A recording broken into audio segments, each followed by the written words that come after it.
एक गांव में हैदर नाम का एक नौजवान रहता था।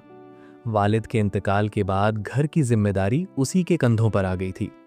वो एक किराने की दुकान पर काम करता था। हालात मुश्किल थे, मगर हैदर सच बोलने और ईमानदारी से काम करने वाला लड़का था। एक दिन एक गाहक सामान लेकर गया। हिसाब करते वक्त हैदर से गलती हो गई और उसने गाहक को ज्यादा रकम वापस कर दी।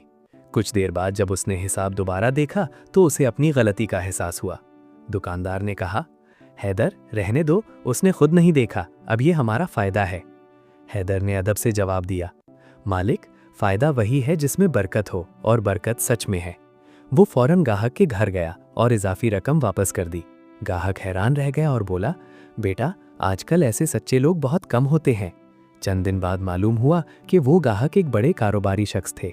उन्होंने हैदर की ईमानदारी देखकर उसे अपनी कंपनी में अच्छी नौकरी दे दी। यूं हैदर की मेहनत और सच्चाई रंग ले आई। दुकानदार ने भी शर्मिंदा होकर कहा, हैदर, तुमने आज मुझे सच की असल कीमत सिखा दी। सबक: सच वक्ती तौर पर मुश्किल लग सकता है, मगर आखिरकार यही इंसान को इज्जत, सुकून और कामयाबी देता है।